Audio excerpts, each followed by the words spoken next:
The time is somewhere between 1045 and 1000 BC. It is a dark period in Israel's history. 7 times this nation had turned from God and now found themselves under the oppressive rule of the Philistines.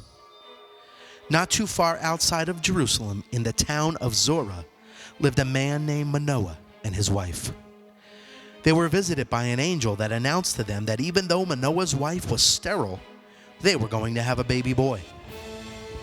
He instructed them that this boy would be a Nazirite from birth, set apart to God, and he would begin the deliverance of Israel from the hands of the Philistines. The major observances of the Nazirite vow were Samson would not be permitted to drink any alcoholic beverage, eat nothing made from grapes, must never cut his hair as an outward symbol of his devotion to God, and must never go near any dead bodies. When Samson became of age, he saw a Philistine woman that he wanted to marry. His parents warned him against this union since the Philistines were the enemy, but Samson disregarded their warnings, so they set off to Timnah to get her. Along the journey, a lion came roaring toward him, but the Spirit of the Lord came upon Samson in power, so that he tore the lion apart with his bare hands. Sometime later, he went back to marry this woman. He returned to the spot where he killed the lion and noticed that there was a swarm of bees and some honey in the carcass, which he scooped out and ate. Later at the wedding feast, he gave everyone this riddle: out of the eater, something to eat; out of the strong, something sweet. The guests could not answer the riddle correctly, so they asked his wife to coax them into telling her the answer. Then Samson's wife threw herself on him, sobbing, "You hate me. You don't really love me. You've given my people a riddle, but you haven't even told me the answer." After nagging him for 7 days, Samson gave her the answer, which she in turn turned around and gave to her people. When they correctly answered the riddle, Samson knew what happened.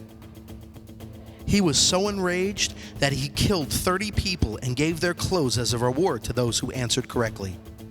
Because of this betrayal, the father of Samson's wife didn't think he would take her back, so he gave her to Samson's friend. When Samson heard of this, he caught 300 foxes and tied torches to their tails and released them in the Philistine crops, vineyards, and olive groves, burning them. When the Philistines tried to retaliate, he single-handedly killed 1,000 of them with a fresh jawbone of a donkey. When he completed this great feat, he cried out to the Lord and said, "You have given your servant this great victory. Must I now die of thirst and fall into the hands of the uncircumcised?"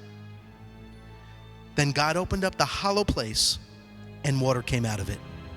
When Samson drank, his strength was returned, and he was revived. Even though Samson was a great man of strength, he was weak in moral character. One day he went to Gaza and spent the night with a Philistine prostitute. When the people of the town knew of his presence, they went to kill him. Luckily, Samson only stayed there half the night, and when he awoke, he tore off the gates of the city, lifting them on his shoulders, and carried them to the top of a hill. Not only did he escape death that night, but embarrassed the town by his actions. Sometime later, he fell in love with another Philistine woman named Delilah. The rulers of the Philistines went to her and asked her to lure Samson into telling her the secret of his strength so they could overpower him and subdue him. They offered her a combined $750,000 for this task. Delilah accepted. She asked Samson for the secret of his strength, and he repeatedly told her lies, seemingly to toy with her. He said, if he were to be tied up with 7 fresh catgut strings that have not been dried, he would become as weak as any other man. When she tested this and found it out to be false, she cried, "You have made a fool of me. You lied to me. Come on, tell me now how you can be tied." Samson then said, "Tie me securely with new ropes that have never been used, and I'll become as weak as any other man." But Samson snapped the ropes off his arm as if they were threads. Delilah exclaimed, "You have been making a fool of me and lying to me. Tell me the truth." So Samson said, "If you weave the 7 braids of my head into the fabric on the loom and tighten it with the pin, I'll become as weak as any other man." So while he was sleeping, Delilah did just that. But when he awoke, he pulled up the pin and the loom with the fabric. Delilah yelled, "How can you say I love you when you won't confide in me? This is the 3rd time you made a fool out of me and haven't told me the secret to your strength." And with such nagging, she prodded him day after day until he was tired to death. So he told her everything. How he had never cut his hair because he was under a Nazirite vow, and that his strength came from God. So when he was asleep, Delilah called in a man to shave off the 7 braids of his hair and tied him up, and his strength left him. When he awoke, he thought he would be able to go out as before and shake himself free, but he did not know that the Lord had left him. The Philistines seized him, gouged his eyes out, and took him down to Gaza. They bound him with bronze shackles, and they sent him to grinding in the prison. Sometime after, the rulers of the Philistines assembled to offer a great sacrifice to their god, Dagon, to celebrate that their God had delivered Samson into their hands. And they brought out Samson to entertain them. While he was there in the temple, he asked someone to bring him to the pillars of the temple so that he could lean against them. The temple was crowded that day with men and women.